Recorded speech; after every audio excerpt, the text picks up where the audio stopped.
Gravando. Olá, boa noite a todos, sejam bem-vindos, muito obrigado pela presença e sejam bem-vindos a mais esse ciclo de palestras da disciplina Seminários Temáticos. É uma disciplina que nós dividimos, eu e a professora Raidalva, e como o nome já diz, a disciplina é composta de seminários e debates. Então, explicando para quem não esteve presente nas outras participações da aula, nós já tivemos alguns seminários ministrados pelos alunos, com o tema Direitos Humanos e Diversidade. Os alunos apresentaram o grupo de seminários.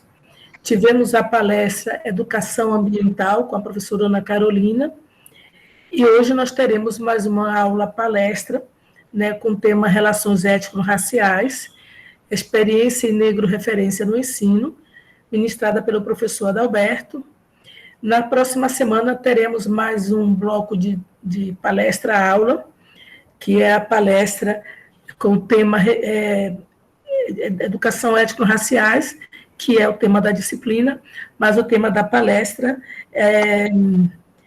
Como é, meu Deus, me esqueci agora, me desculpe. A Igreja do Rosário dos Pretos, no Pelourinho, Arte, Memória e Religiosidade. Este é o tema da próxima palestra para fechar o ciclo Educação Étnico-Raciais. Né? Então, mais uma vez, eu agradeço a participação de todos, a presença de todos os alunos, colegas, ex-alunos que estão aqui presentes. A professora Raidalva vai ficar com a palavra e nós vamos dar início às nossas atividades de hoje. Obrigado. Boa noite a todos e todas. Boa noite para minha querida colega, professora doutora Regina Silva Santos. Eu coloquei... Boa noite, professor doutor Adalberto Silva Santos. É um prazer tê-los aqui conosco mais uma vez. Agradecemos muitíssimo a sua participação.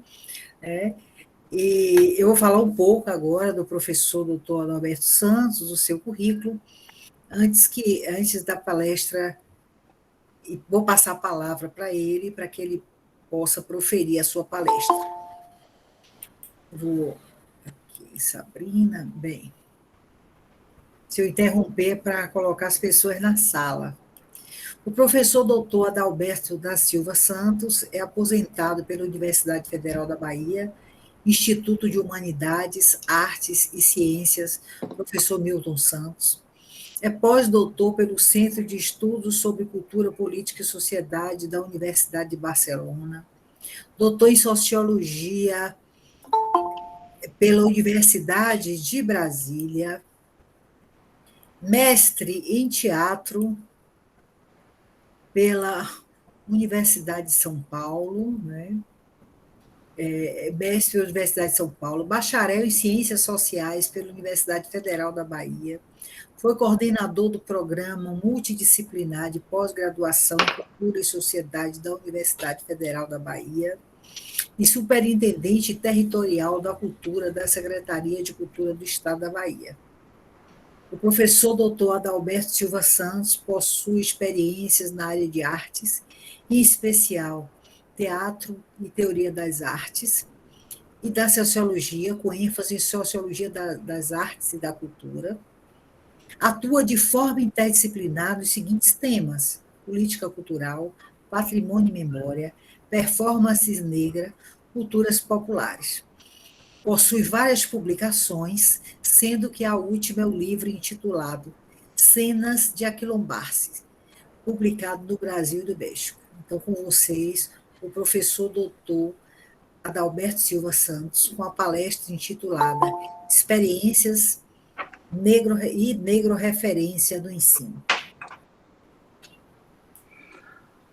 Bom, boa noite a todos, a todas e todos. Para começar, gostaria de agradecer o convite, agradecer a Raidalva, agradecer a Regina pelo convite, e dizer que é um prazer, né? É sempre um prazer falar sobre as coisas que a gente está fazendo. Quando a Regina me falou, né, quem não sabe fica sabendo, eu sou irmão dela, né, e partilhamos o mesmo apartamento. Quando ela me falou dessa palestra, eu pensei logo de imediato em trazer uma discussão que está muito nova na minha cabeça, muito latente, e que é resultado dessa minha última publicação, que a Dalva já citou agora, que chama-se Cena de Aquilombar-se. E no texto introdutório, esse trabalho é resultado, né, da organização de um grupo de graduandos, pós-graduandos lá na UFBA, né? E que discute um pouco essa experiência negro como uma proposta minha de como fazer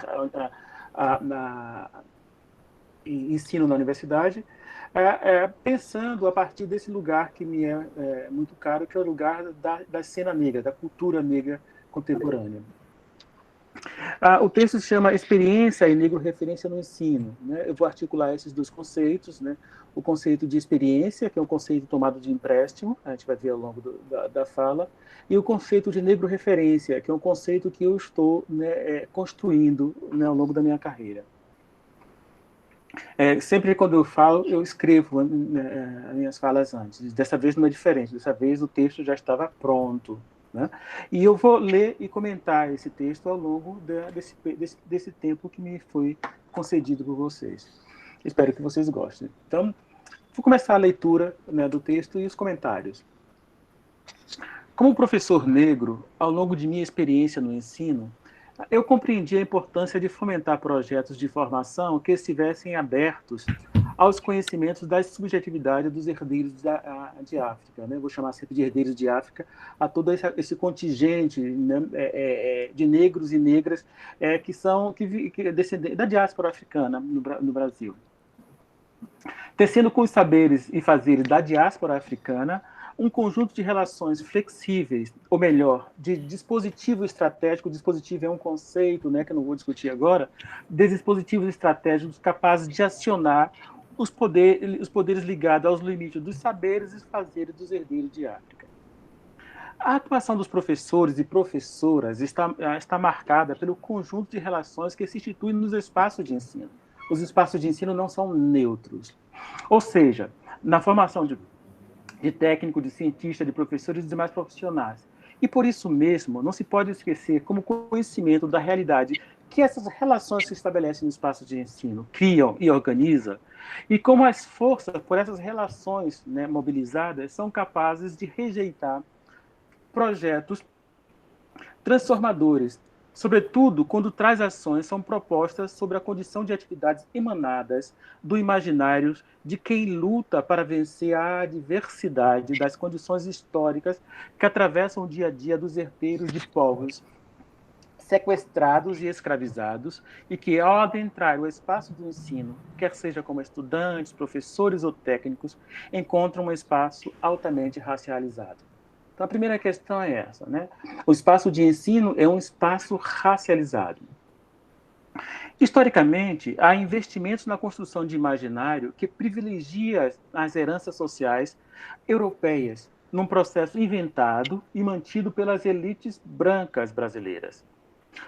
Assiste-se, né, diuturnamente ao desenrolar de narrativas que geram influência direta sobre a autoestima das populações negras, alicerçada na reprodução e na produção de imagens negativas sobre os negros e as negras.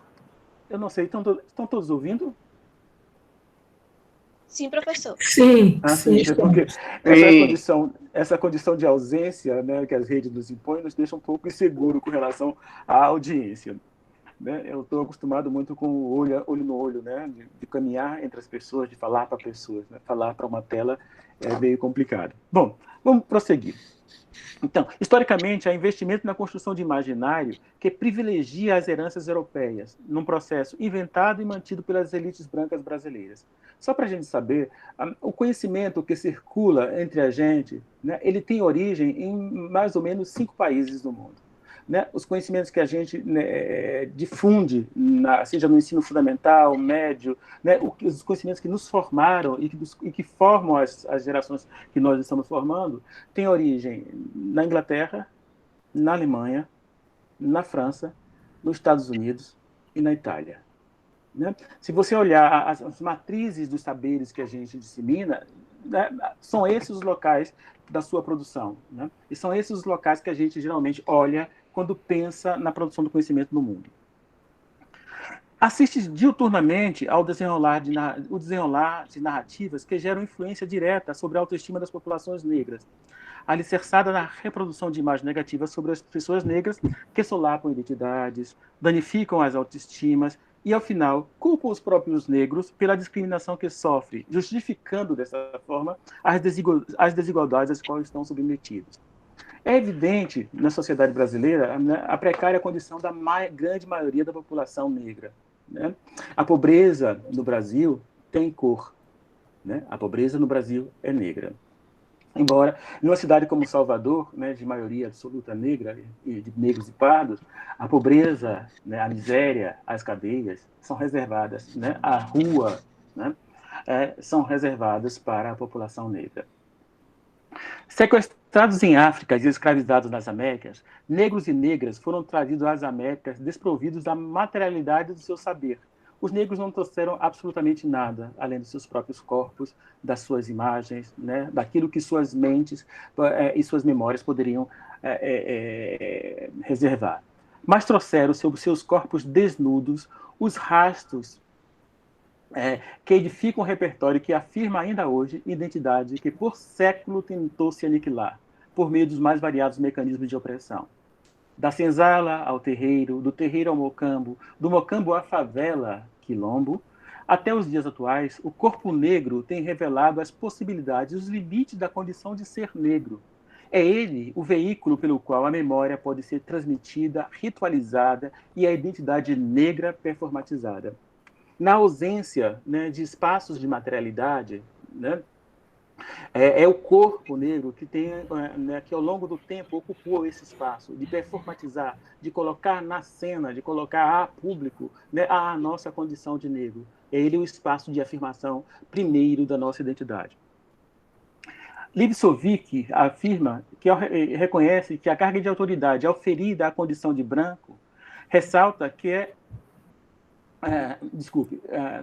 Lipsovik, ao reconhecer a carga de autoridade auferida à condição de branco, ressalta que é o investimento na construção do imaginário racializado que justifica o fato de os brancos e os mestiços mais brancos estarem em evidência desproporcional nos meios de comunicação.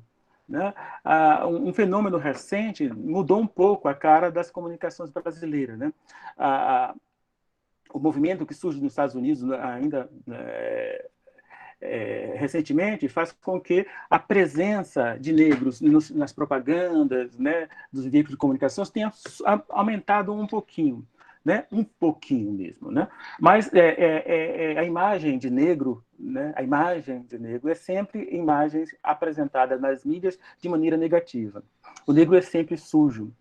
Eu lembro, conversando outro dia com um ex-orientando meu, eu lembrei a ele que no imaginário infantil, o único personagem do nosso maior cartunista, do nosso maior desenhista para criança, né? O único negro presente é sujo, né? É o sujo, é o que não toma banho. Né? O único negro presente, ele traz, ele congrega uma imagem negativa, né? Que revela, não falo do preconceito do autor em si, mas revela o preconceito que estrutura o nosso pensamento e que estrutura o nosso imaginário.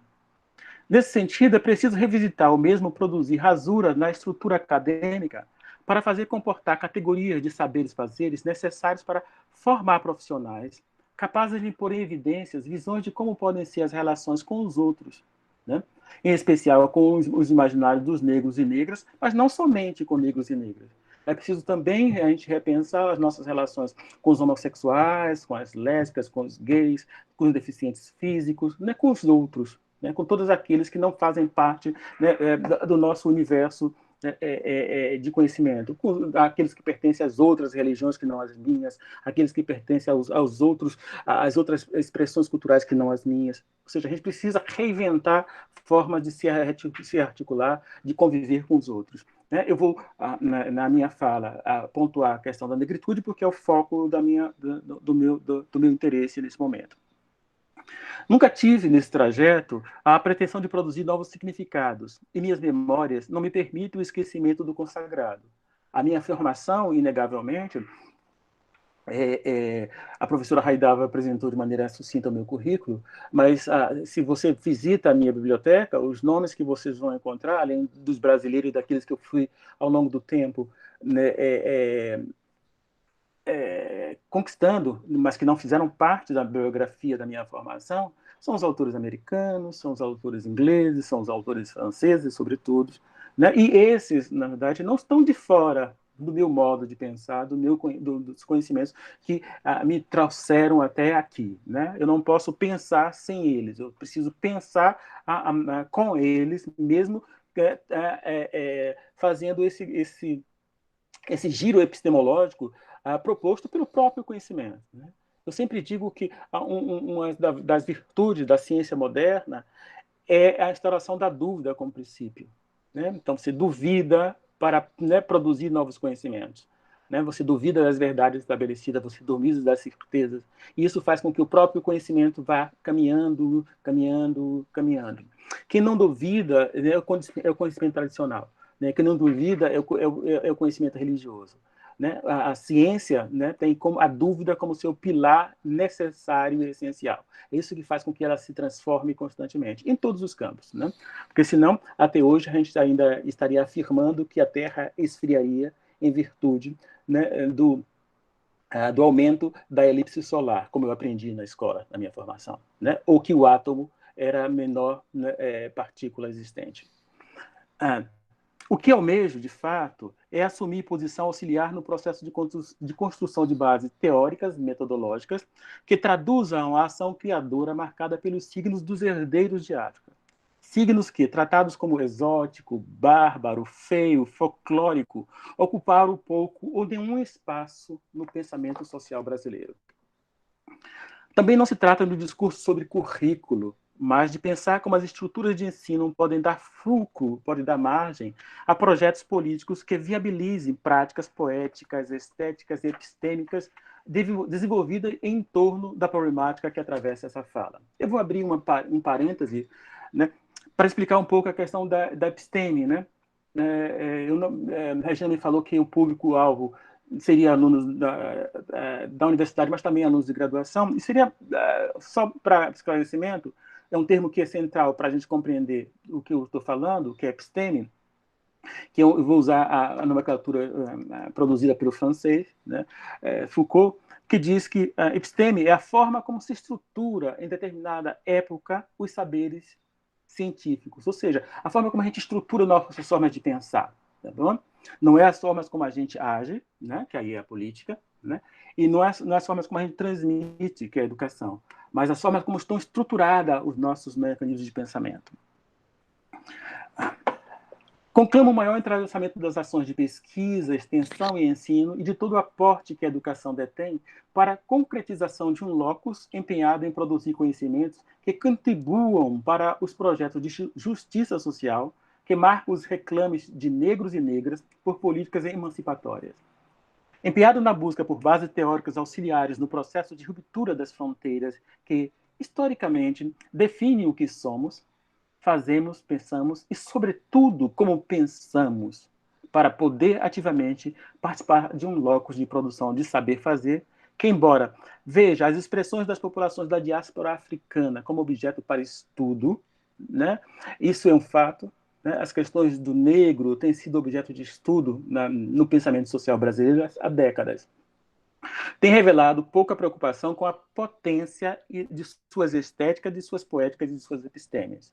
Não é tomar o conhecimento negro como objeto de estudo, não é tomar a estética negra como objeto de estudo, não é tomar as religiosidades negras como objeto de estudo, mas entender como essas formas de produção de ser, né, de saber, de fazer, podem estruturar os nossos modos de conhecer e de dar a conhecer. Imbuído da certeza de que se faz necessária a produção de conhecimentos e pedagogias que dissolvam a distinção entre teoria e prática, entre ciência e ação, e de que os conhecimentos não podem viver à margem dos processos institucionais ou participar deles de maneira acessória, reclamam protagonismo, visibilidade e reconhecimentos às poéticas, às estéticas e às epistemes negro-referenciadas. A noção de negro-referência, adotada nessa trajetória, partilha a compreensão do necessário desabrochar de um tipo de pensamento, prática e perspectiva que perceba negros e negras como sujeitos e agentes de fenômenos atuando sob sua própria imagem cultural e de acordo com seus próprios interesses.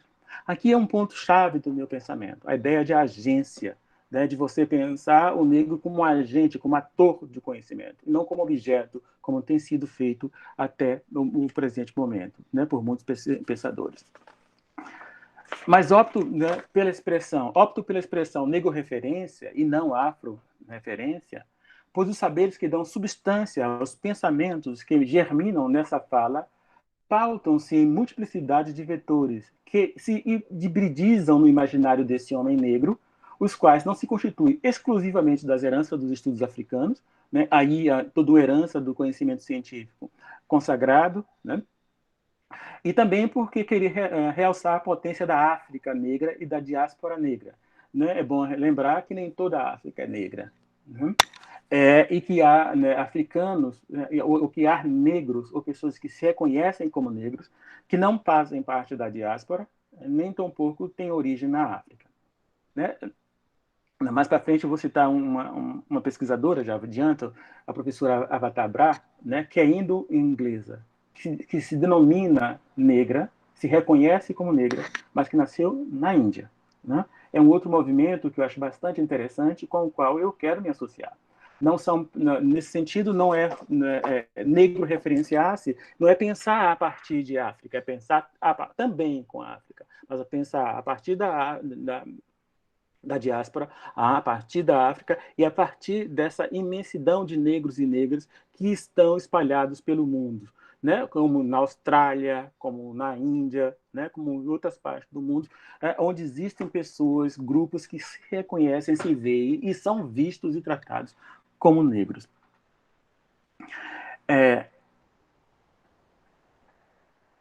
Por outro lado, os marcadores sociais da diferença, né, aquilo que distingue a gente um de outro e que define a nossa identidade, né, estabelece lugares distintos para os agentes dentro de uma estrutura social. Dessa forma, entendendo que a identidade é construída por meio da diferença, né, você se torna um indivíduo, você se individualiza na relação com o outro, tá bom? Busquei compreender os meios pelos quais negros e negras instituem significados. Como é que os negros e negras, né, instituem significados que são favoráveis à sua condição de negro? Não como um racismo ao inverso, mas como utilizando de marcadores sociais, ou melhor, das marcas produtoras de diferenciação social. Negros e negras ampliam os limites de espaço e de tempo atribuídos aos herdeiros de África e, assim, posicionam-se e estabelecem referência de pertencimento e reconhecimentos mútuos que lhes são favoráveis. É interessante entender, então, como essa identidade negra está se afirmando na cena, né? E como essa afirmação da identidade negra é conhecimento, é forma de conhecer, é forma de dar a conhecer o mundo, né? De como a comunidade negra, né, são possuidoras de saberes e como transforma esses saberes em fazeres. Negro referenciar-se é valorizar os rastros herdados da África. Só um parêntese. A ideia de rastros, para quem quiser trabalhar, é de um autor, agora eu sempre esqueço a origem, Martinica, Edouard Glissant, né? Ele tem um trabalho bastante interessante, se vocês quiserem, que ele fala desses rastros herdados da África, né? Negro referenciar-se é valorizar os rastros herdados da África negra, tornando-os alicerce para desconstruir, dentro e fora de nós mesmos, os estereótipos e julgamentos prévios internalizados na consciência pela ideologia do recalque, das diferenças e utilizados para a construção de percepção social do negro. É importante a gente pensar isso, que o preconceito não é só vindo de fora, né? Ele não atua de fora, né? Ele atinge-nos de dentro também. É preciso mudar o preconceito que está dentro de nós para que nós podamos nos empoderarmos, né? Se esse recalque que marca a condição de negro, que é o projeto, na verdade, de colonização, é o projeto de escravização, é o projeto que os negros herdam, né, da modernidade, se esse projeto se esse projeto tem uma vitória, ela se dá, antes de mais nada, dentro de nós mesmos. Porque só a gente, só a gente curando essa doença, se curando desses recalques, né? Só a gente trabalhando a nossa estima, que a gente pode se empoderar e lutar contra as forças que vêm de fora. Então, a primeira coisa, e as coisas não acontecem separadas, mas juntas, é cuidar do que vem de fora, combater a ação, né, discriminatória, mas também, né, combater os preconceitos dentro de nós mesmos. Né? Somos muito preconceituosos uns contra os outros, né? É por isso que negro não vota em negro, é por isso que mulher não vota em mulher, né? É por isso que as mulheres, né, só para pensar, né, é por isso que as mulheres, né, produzem homens machistas. Não que as mulheres sejam... elas são duplamente vítimas nesse aspecto, né? Porque, né, a condição, né, de machismo, patriarcado, tem uma força tão grande, né, dentro da condição da mulher, né, assim como dentro da condição de negro, dentro da condição daqueles chamados de oprimidos, que a condição de oprimido faz com que ele, né, ratifique ou justifique ou mantenha a condição do opressor. Né? É por isso que há uma dificuldade de negros reconhecer o próprio negro como competência. Né? É por isso que há uma dificuldade entre as próprias mulheres reconhecer a mulher como competência. É por isso que, em certo sentido, né, a mulher produz o homem machista que vai depois violá-la. Né? Porque ela já foi produzida nessa condição, ela já foi massacrada, ela já sofreu, já internalizou essa condição. Né? E com essa condição internalizada, é preciso curar primeiro o recalque dentro de si mesmo para poder você curar o que vem de fora. A mesma coisa se dá com nós negros e negras. É preciso a gente se curar desses recalques, né? A gente melhorar a nossa estima para que a gente possa produzir, né, primeiro, né, os nossos filhos e filhas, né, em condições mais saudáveis do que nós somos criados e gerados, né, e para que a gente possa, de fato, né, empoderados, combater o racismo e as forças exógenas, as forças de fora. Bom, tomar a nego-referência como ponto de partida para um projeto político é assumir as africanidades brasileiras, os modos de ser, viver, de organizar, como lutas próprias dos negros brasileiros, mas também as marcas da cultura africana que, independentemente da origem étnica de cada brasileiro, fazem parte do nosso dia a dia. Como educador, sei que é preciso provocar rasura nos projetos teórico-metodológicos das instituições de ensino para nos afastarmos de processos formativos marcados por esquemas referenciais rígidos. Só assim poderemos incorporar processos multireferenciados que incluam a nego-referência e permitam abarcar a pluralidade de movimentos que atravessam o nosso tempo, tomando como pressuposto a necessidade de descentramento da autoridade disciplinar para dedicar escuta sensível às necessidades e interesses de negros e negras. Eu tenho me batido muito com a ideia de dar voz, né? Olha, o que precisa não é dar voz a ninguém, né? Porque quem quer dar voz é porque não está escutando direito. Né, porque as pessoas falam, né, falam no silêncio, falam quando entregam seus corpos à violência, falam, né, o tempo inteiro, gritam nas esquinas, nas ruas, suas dores, seus prantos. Elas não precisam que ninguém fale por elas. Né? O que precisa é que as pessoas possam ter uma escuta sensível para ouvir os apelos daqueles que gritam. A leitura de La Rosa Bom Dia, ou né, espanhol, né, me parece que é bom dia, mas a pronúncia pode estar incorreta, foi fundamental para pensar as bases epistêmicas que desembocou na harmonização desta fala. Foi ele que me alertou sobre a necessidade de ultrapassar o pensamento dual sobre a educação, que ora leva a entendê-la do ponto de vista da relação entre ciência e técnica, ou às vezes do ponto de vista da relação entre teoria e prática. Né? É preciso pensar, né, a sua leitura me permitiu pensar as práticas que desenvolvo, as práticas educativas, para além de um mero instrumento de aplicação de tecnologias pedagógicas ou de uma praxis política. É mais do que isso. Né? É uma forma de organização do mundo, é uma forma de estruturação de uma episteme. Eu preciso pensar a educação como um projeto que é muito mais que um projeto político, um projeto de ação. Ou melhor, é um projeto de ação que está no campo, né, da estruturação das nossas formas de pensar. Aceitei o convite dele para explorar outras possibilidades, mais existencial, sem ser existencialistas, e mais estética, sem ser esteticista. E pensar a educação a partir do par experiência e sentido. E assim compreendi que apontar a experiência que se leva a cabo nas cenas negro-referenciadas como os passos de conhecer e dar a conhecer não é somente uma questão terminológica, pois sendo a experiência o que nos passa, o que nos acontece, o que nos toca, o sujeito da experiência, isso é Larosa, bom dia, é exposto. Ou seja, o importante não é nem a posição, nossa maneira de pormos, né? Nem a oposição, nossa maneira de opormos, nem tampouco a imposição, a nossa maneira de impormos, nem a proposição, a nossa maneira de propormos, mas a exposição, a nossa maneira de expormos, a maneira como nos damos ao mundo, né? A maneira como qual a gente se dá ao mundo, a maneira como a gente se expõe, como a gente se apresenta. Da mesma forma que Larosa Bom Dia, Avatar Bra, que eu já citei antes, né, enfatiza a noção de experiência não como diretriz imediata para a verdade, mas como uma prática de atribuir sentido, tanto simbólica como narrativamente. Como reclames sobre condições materiais que fundam ordens de pensar e ordem estética. A partir deles, né, de Avatar e de Bom Dia, pude compreender que a cena negro-referenciada, configurada como lugar de formação e informação, instaura o ato de conhecer e de dar a conhecer. Né?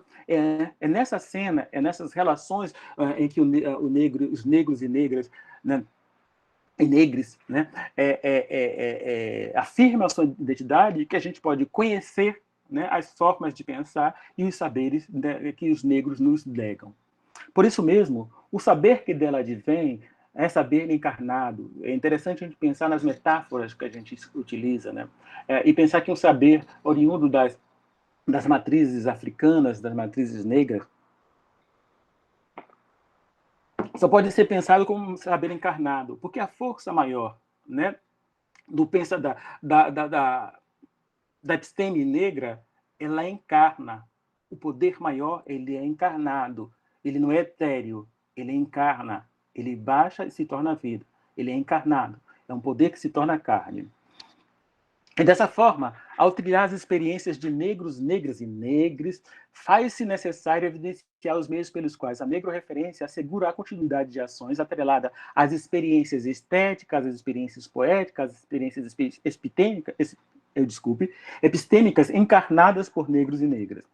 Isso implica, de algum modo, alicerçar fundamentos que, vislumbrando múltiplas referências, iluminem os caminhos que levam a modos de produção e transmissão de saber-fazer, que fortaleçam identidades e combatam os racismos e as discriminações. Deixa eu ver meu tempo. Creio que é preciso deixar de lado a perspectiva dual, né? Isto é aquilo, certo e errado, inferno e céu, e nos livrarmos do modo de pensar de forma binária, pois acredito que as nossas percepções de mundo variam em função da forma como somos construídos culturalmente, né? Há uma complexidade, né, de formas entre o sim e o não, há uma pluralidade, uma complexidade, uma infinitude de possibilidades, né? E, como tal, depende da multiplicidade de formas em que tais construções se configuram no fluxo da nossa psique, do repertório político de cada um de nós e dos discursos culturais que temos em mãos. A afiliação à perspectiva negro-referenciada não se reduz na busca de ideia mítica ou bioliosizada de africanidade e negritude. O caminho que me trilho leva à valorização das heranças ancestrais, bem como a assunção de posicionamento consciente da necessidade de promover agência, que se traduz em forma de resistência e resistência à aniquilação psicológica, cultural, política e econômica que vem sofrendo negros e negras. Assim como pensa Santos Júnior, referenciar-se em minha condição de negro, ou seja, colocar-me no centro, implica a assunção do papel de agente, isto é, de um sujeito ou de um ator, né, de um protagonista, e articulador de recursos para a promoção de condições favoráveis para a liberdade humana. É apoiado na experiência dos herdeiros de África e em experiências concretas que busca os fundamentos que caminham a uma episteme negro-referenciada e, ao mesmo tempo, fundamentar investigações e práticas pedagógicas a partir de um locus que, marcado pela integração dos diferentes e pela concepção de um território simbólico, cria e multiplica pertencimento dentro das diferenças, pelo encanto e pela sedução. Isso é outra característica, né, das culturas africanas, das culturas negras e também das culturas indígenas, né? O encanto, a sedução, né? Você encanta, você seduz, você não domina, né? No sentido mais perverso do termo dominação. Você encanta, você seduz. Um território ritualizado, performatizado, ratificado cotidianamente, por meio de práticas coletivas que envolvem os diferentes e os convida ao debate. Né? Então, é pelo encantamento, pela sedução, né, que a escultura e a episteme negra organizam o tempo, organizam o mundo. Né? E, a partir disso, você convida o diferente para a roda, para a conversa, para o debate, né? Mas pela sedução, nunca pela imposição. E o coloca na roda, no local em que todos estão, né, na mesma posição, todos veem a todos, todos falam com todos, todos sabem quem são todos sabem a posição de todos, e todos sabem se reconhecer nas posições que estão. E já que as práticas sociais, na medida que dependem do significado que funcionam e produzem efeito, se situa dentro do discurso, isso é Stuart Hall. As práticas sociais são discursivas, elas se dão no campo do discurso, do debate, né? Habermas tem um trabalho bastante interessante para a gente falar das heranças europeias, né? Aqui eu já citei a Petronilha, né?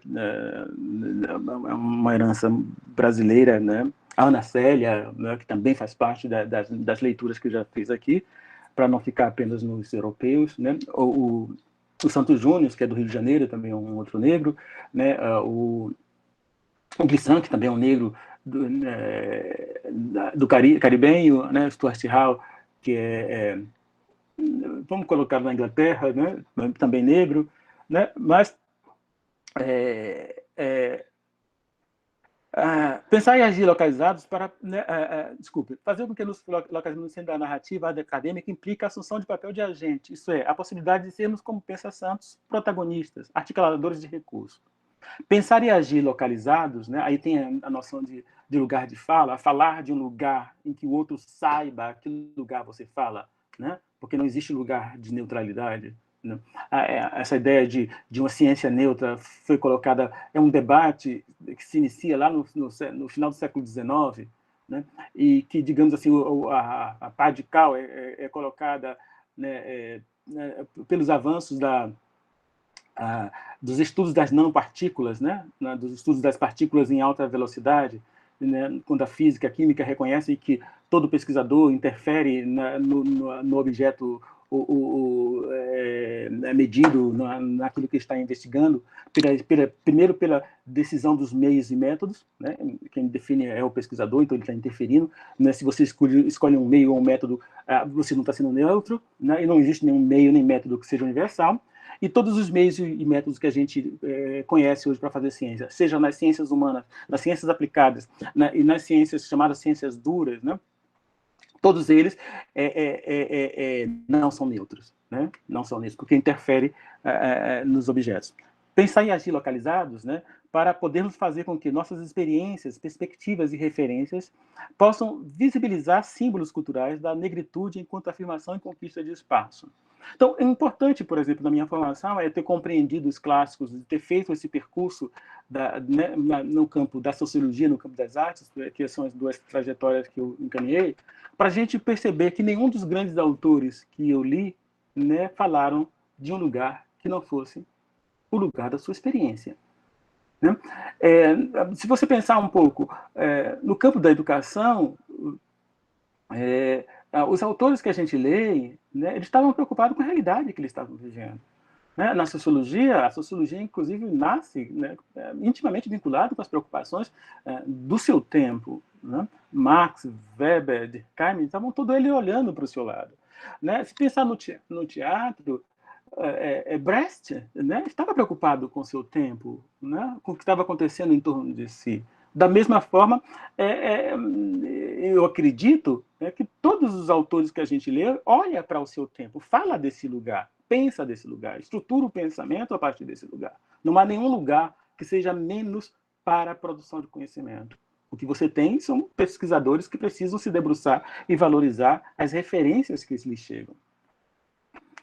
Assim, negros e negras não assumem a negritude, exibem corporalidade, né? Já tinha falado que o corpo tem sido o espaço por excelência da afirmação da identidade negra, que foi destituído, né, de todos os valores materiais, e que ao longo desses 500 anos nós tivemos que reconstruir, né, novos símbolos, né, novos produtos artísticos, a partir das memórias, dos fragmentos de memórias que os nossos ancestrais nos legaram. Institui as relações com o mundo, revelando a potência do corpo como espaço de significação e luta contra os estereótipos atrelados à imagem negra. Por meio dessa narrativa, uma geração põe suas identidades em disputa. Narra, na forma como se movem, aquilo que entende ser os ícones da identidade negra. Então, é muito interessante quando você caminha pela cena negra e vê as pessoas se movendo. Né? E como esses negros, na verdade, instituem ou colocam, né, expõem aquilo que pensam, né, aquilo que entendem ser identidade negra. Se, por um lado, a agência inerente à ação humana, a capacidade de agir, né, de ser ator, aí é uma questão que eu acho que está no bojo da minha preocupação, que é a distinção entre sujeito e agente. Né? Eu sempre penso o sujeito como aquele que é sujeito a, né? É sujeito da ação, é sujeito das condições econômicas, é sujeito, né, das condições atmosféricas, ou seja, você sofre a ação de alguma coisa. O agente, não. Né? O agente é aquele que age, né, em função de determinado fato. O agente atua. Então, pensar-se enquanto sujeito é pensar-se na condição de quem sofre as ações. Pensar-se na condição de agente é pensar naquele quem age para mudar a sua própria realidade e, consequentemente, mudar a realidade do seu entorno e, assim, quem sabe, mudar a realidade do mundo em que vivemos. Até porque, né, o meu mundo, né, está circunscrito às minhas experiências, sejam as experiências que eu adquiro pela minha pele, pelas sensórias, né, aquelas que eu vivo, seja aquelas experiências que me chegam através da memória. Se, por um lado, a agência inerente à ação humana é possível porque somos seres criadores, né, todo ser humano é criador, a criatividade humana transmuta-se na criação de forma, de cores, em potência humana, revelada nos sentidos e nos não sentidos daquilo que nos passa, acontece, nos toca, nos transforma em agentes de experiências, agentes expostos, né? Um agente que expõe. Por outro lado, a problemática que envolve a justificativa para uma fala acadêmica que permita superar as barreiras impostas pela singularidade das observações, porque nós estamos falando, né, de alguém que assume o lugar de agente e que fala deste lugar, né? Pauta-se no entendimento da razão humana como razão simbólica e que, como tal, permite criar articulações técnicas, articulações de signos que corroboram para que, criativamente, possamos aprender a cena negra. Compactou com Gertz, né? Quando afirma não poder existir um núcleo de sentido, né? Não existe um espaço produtor de sentido, né? Um espaço de hegemonia de produção de sentidos. Todos os espaços são produtores de sentido. E fazemos nossos percursos no entrelaçamento de sistema de signos articulados a partir da nossa experiência. Né? É assim que se constrói. Não é a partir de um signo, né, hegemônico que você constrói os saberes, mas sim do entrelaçamento dos signos que você adquire, que você constrói a partir da sua própria experiência, da sua experiência acadêmica, da sua experiência de vida, né? Dos olhares que você lança ao mundo ou dos olhares que o mundo lhe lança. Porta-vozes de saberes que nascem das experiências, nossas falas nos expõem. Né? Nós somos, como eu falei, somos agentes expostos. Né? Aqueles que, né, não estamos propondo, nós estamos nos expondo. Né? Como tudo que isso tem de vulnerabilidade. Né? Está exposto é vulnerável aos ataques, às críticas, mas o conhecimento, a experiência, tanto a criativa, a experiência estética, como a experiência acadêmica, ela se faz pela crítica. Né? Agora, é bom destacar que crítica e opinião são coisas diferentes. Né? A crítica pressupõe conhecimento do fato. Né? Critica aquele que, de fato, conhece como as coisas são construídas. Não é comparar a água com o vinho, mas saber quais são as qualidades que a água tem que faz dela uma boa água. Quais são as qualidades que o vinho tem que faz dele um bom vinho. Né? E quais são as qualidades que a água tem que, em determinadas condições, a água é melhor que o vinho. E quais são as qualidades que o vinho tem que, né, que contrapondo as mesmas qualidades que a água tem, tá bom? Faz do vinho melhores em certas condições que a água, tá bom? Gostar de água ou de vinho é opinião, de desejo. Eu posso gostar de água, de vinho, de cachaça normal, tá bom? Isso não é uma posição crítica. A crítica é, de fato, esse fundamento de, né, de articulação de pensamento e de conhecimento de uma determinada, da estrutura das coisas. Quando você conhece, você critica, né? Quando você conhece, você derruba o conhecimento. Aí é a base do conhecimento científico, né? Que é a dúvida, a crítica, né? Quando você conhece o pensamento científico, você pode criticá-lo, né? Você pode derrubá-lo, você pode destroná-lo, você pode dizer, né, esses fundamentos se estruturam assim, né? Essa episteme se estrutura assim, né? E eu posso pensar uma episteme que se estrutura desta outra forma. Bom, porta-vozes de saberes que nascem da experiência, nossas falas nos expõem, né? Como tudo que isso tem de vulnerabilidade e de risco. Pois os saberes que dela brota se deve à nossa relação com o conhecimento acadêmico, mas, sobretudo, são signatários da experiência que nos levaram para fora e dentro de nós mesmos. Experiência de conhecer quem seja, a experiência de dar-se a conhecer. Então, esse é um percurso individual, é um percurso singular. O conhecimento que eu trago, que eu compartilho com você, é a experiência da minha vida. Está marcado pela minha compreensão, pela minha vivência acadêmica, mas está marcado pelas condições históricas que eu herdo do mundo e pelas condições, né, que eu, né, pelas quais me construiu. Né? Acho que essa posição é única, é singular, é minha, e ela só pode ser minha. Porque não que nos possa ser apropriado, tá certo? Não é nenhuma verdade como eu me aproprio aqui de uma série de conhecimentos para fazer o meu percurso, né? Mas é um percurso dado a partir dos entrelaçamentos da minha própria experiência. A própria leitura dos autores é experiência minha, né? A experiência de vida é experiência minha. É a articulação desses conhecimentos, os campos de as investigações de pesquisa que eu faço, mesmo que marcada pelos métodos da academia científica, é uma experiência minha, tá bom? Isso é traduzido pela minha sensibilidade, pela minha forma de compreensão, pela minha forma de ver, pela minha forma de... Né? Tudo isso é alicerçado, né, claro, por um grau de conhecimento que a academia me dá, que a academia nos dá, né? E por isso que estamos aqui falando, né? Não tenho nenhuma crítica contra a formação acadêmica, pelo contrário, eu sou filho dela e gosto de estar nela porque posso falar dela, né, com desenvoltura e posso falar nela com desenvoltura, mas tudo isso é construído a partir da singularidade dos sujeitos, né? Porque somos criadores, né? E a criatividade está implicada nessa condição de singularidade, né? Bom, os saberes que dela brotam se devem à nossa relação com o conhecimento acadêmico, mas, sobretudo, são signatários da experiência que nos levam para fora e dentro de nós mesmos, né? Experiência de conhecer, né? Quem seja a experiência de dar-se a conhecer, de fazer com que o outro conheça aquilo que eu também conheci. Nesse percurso, almejo que aqueles que me leem ou ouvem vejam essa produção como auxílio para a dissolução das distinções entre pensar e agir, e que esse saber encarnado, né? Ou seja, saber que não se constrói como reflexo de realidade pré-determinada, saber ligado à experiência, ao convívio com a coletividade, revele o concreto e o singular, o sentido e o sem sentido das existências que permeia nossos encontros conosco mesmos. Bom, se vocês tiverem interesse, né, além de a gente continuar aqui batendo papo, acho que ainda tem uns 5 minutos, pelo tempo que tinha me falado, acho que 1 hora, né, a gente pode bater papo sobre esse assunto, o que mais interessar. E também recomendo, né, fazer uma propaganda, que leiam, né, o meu livro, Cenas de Aquilombacy, publicado pela Paco Editorial. Vocês podem comprar o livro pela Paco, esse vender online, ou pelos apps, como a Amazon e outros apps. Né? Passo a palavra para as organizadoras e fico aqui à disposição para qualquer questão que vocês tenham. É uma emocionante palestra, né? Então, eu vou fazer uma proposição aqui, pedir a todos e todas que abram o som para a gente dar uma salva de palmas para o professor Adalberto Santos. Obrigado.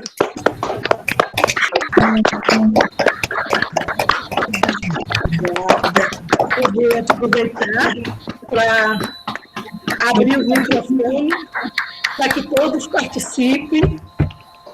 todos participem, Façam a sua... Eu estou emocionada, desculpem. É sempre bom assistir uma aula, então me desculpem. Mas, assim, eu quero que todos... O microfone está aberto para que todos possam participar, fazerem perguntas, dialogarem com o professor Adalberto, ele está à disposição. E, como eu sei que vocês estão aí, a gente não tem tempo. O nosso tempo é o tempo de vocês. Então, não sei se a professora Raidalva também concorda, que o tempo é o tempo de vocês. Então, o microfone está aberto para dialogarem, conversarem com o professor Adalberto. Eu queria começar dizendo, professor Adalberto, que eu estou muito ansiosa para ler o seu livro, Aquilombar-se, e eu gostaria muito de ler, estou muito ansiosa para que isso aconteça. Bem, José Alberto levantou a mão, levantem a mão que a gente vai aqui organizar, né? E interrompendo, quem não puder fazer as perguntas pelo áudio, pode fazer pelo chat, que a gente entrega as perguntas para o professor. Na verdade, Lino levantou a mão primeiro. Pode falar, Lino. Depois, José Alberto. Não é bem uma pergunta que eu queria fazer. Aí eu não vi aqui. Sim, mas pode falar.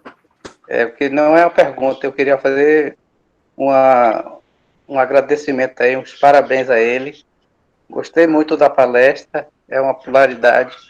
E é importante essa disseminação dessa informação do que acontece no mundo, né? Não vamos dizer que é só no Brasil, essa discordância do negro, que tem que estar no contexto de toda a sociedade, inserido em todos os lugares. Aí eu dou parabéns a ele por essa enquete que ele passou aí. Muito obrigada, Lino. Obrigada pela sua presença e obrigada pela sua participação aqui conosco. Pelo seu comentário. Obrigada. Jorge Alberto. Boa noite, boa noite. Primeiro quero começar agradecendo por essa palestra fantástica. Professor Adalberto Santos, como é que a gente faz para conseguir isso aí, tudo que o senhor falou? Eu fiquei aqui e fiquei feliz do senhor trazer Larouça. Eu sou assim, eu li um texto no mestrado sobre ele, que era sobre a experiência e os saberes, acho que era assim o texto, não lembro bem, porque eu falo sobre os saberes dos populares, dos práticos. E aí, hoje eu tive uma aula à tarde dos sistemas complexos e fiquei escutando meu vizinho em cima aqui. Ele estava ouvindo uma música, Milagres do Povo, de Caetano Veloso. E durante a sua fala, eu me lembrei de uma parte da música que diz assim: tudo chegou sobrevivente no navio. Quem descobriu o Brasil? Foi o negro que viu a crueldade bem de frente e ainda produzir milagres de fé no extremo ocidente. Eu pensei nas suas experiências, no que o senhor trouxe aí. Pensando nessa música, eu queria lhe pedir, assim, nessa sua experiência, nesses olhares que o senhor lançou, nas suas experiências, e os olhares que lhe foram lançados também, qual é a crueldade que o senhor observa ainda que os negros e negras, principalmente nos espaços de escolarização, tanto formais quanto informais, o senhor destacaria nesse momento como sendo um momento de vivência, de experiência que, de alguma forma, atingiu a sua vivência enquanto pesquisador, enquanto alguém que fala desse exato lugar, desse lugar do negro e da negra? Seria bom fazer mais de uma questão, depois aí eu respondo em bloco, não? Sim, pode ser sim, porque nós temos um tempo meio que, né? Então, se todos fizerem duas ou três perguntas, aí a gente faz um bloco, depois mais duas ou três. Daniela Morosini levantou a mão também.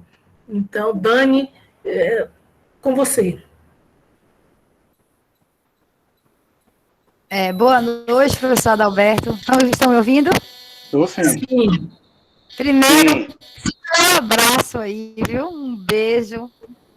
Fiquei muito feliz de te ouvir. A gente estava na aula, eu e Yuri viemos para cá para te ouvir e foi assim uma maravilha. Estou parabéns a quem organizou e para o professor pela belíssima fala. Professor, o senhor traz assim no seu texto esse acúmulo de experiências que o senhor reúne essas grandes conexões e traz a perspectiva de negro referência. Eu tenho duas questões. Primeiro, como uma pessoa branca lida com sua negro referência? Porque eu me percebo uma pessoa negro referenciada. Eu usando já o seu conceito. No momento das minhas trajetórias culturais, que se marcam pela religiosidade, experiências de convívio, aproximação, identificação e referências. Eu gostaria que o senhor abordasse isso, se for possível, porque esse é um projeto revolucionário, entender a negro-referência. O que o senhor propõe é uma coisa muito consistente e muito viável e revolucionária do campo de vista da política, porque ela vai romper com essa ideia desse silenciamento que a gente tem, que se materializou nessa forma de democracia racial, que apazigua tudo, neutraliza tudo, silencia, na verdade, tudo, como se não houvesse o que se discutir, como se o currículo estivesse ok, estivesse satisfatório, onde nós somos igualmente, nos relacionamos com igualdade, que não há racialização nos processos. Então, a ideia de negro-referência, ela vem reivindicar uma demarcação, oh meu Deus, de, primeiro, pontuar essa trajetória e centrar essa agência da presença e da manifestação dessa negro-referência, né? Partindo do que eu entendi, dessa matriz africana, mas mais do que isso, pensando o negro no mundo e nos espaços. Eu gostaria que você me falasse como é que a gente podia usar isso para construir política para a educação, como a gente consegue entrar, professor, para implantar isso enquanto sistema. Bom, temos aí Linus, José Alberto e Dani, né? Vamos falar sobre esses três e depois a gente passa para mais três questões. Eu vou linkar as duas primeiras questões, né? Quando Lino fala das formas de inserção, né? E José Alberto me pergunta, né? Se eu me recordo, qual seria, digamos, o grande crime, né? O grande equívoco. Então, talvez seja aí a resposta, acho que o Lino já deu, está nas formas de inserção.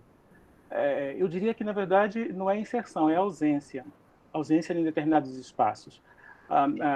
O negro está presente, né, numericamente, aí a gente pode fazer analogia, né, com as condições da mulher, né? Numericamente, a mulher está presente na sociedade em todos os campos. Não está quando a gente pensa na questão do poder, ela não ocupa as posições de poder e prestígio. Então, isso se agrava na medida em que a escolarização aumenta, amplia os espaços de possibilidade das comunidades negras, né? Quanto mais preparado tiver o negro, né, mais grave a situação será, porque a ausência não se dá por falta de competência, mas sim porque o desmantelamento da estrutura racista, né, se torna premente. Né? Eu estava falando algum tempo atrás, a gente fala de um tempo atrás, e é muito tempo, porque a pandemia deixou a gente calado de muito tempo. Né? Então, tudo que a gente fala foi ontem e foi antes da pandemia. Né? Eu estava numa fala, há um tempo atrás, nos fóruns negros de teatro, ou num desses debates que a gente estava fazendo da UFBA, acho que foi por conta de um evento que aconteceu na Escola de Teatro, mas não no fórum, e que eu falava que, de fato, o grande problema, né, é que hoje nós temos negros preparados para ocupar todas as posições. Né?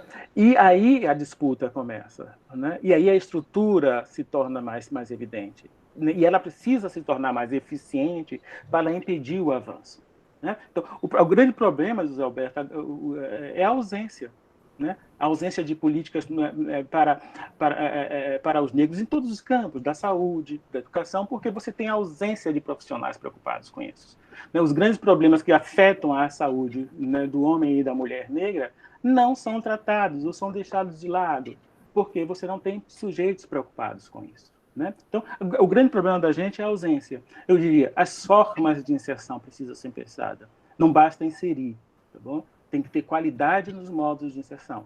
Queremos ser inseridos? Sim, tá certo? Mas inseridos nos espaços de prestígio, inseridos nos espaços de poder, inseridos naqueles espaços que são nossos por direito. Com relação a Dani, aí tem uma dupla questão, ou eu acho que são várias questões juntas, Dani, né? Que se coloca primeiro, né, a negrorreferência, como ela pensa primeiro para a população negra, né? Primeiro, né, buscar essas referências, esses conhecimentos dentro da cultura, dentro da arte, dentro dos modos de fazer e saber da comunidade negra. Mas para que isso aconteça como um projeto político, né, que está como um projeto político, é preciso primeiro que o negro e negras consigam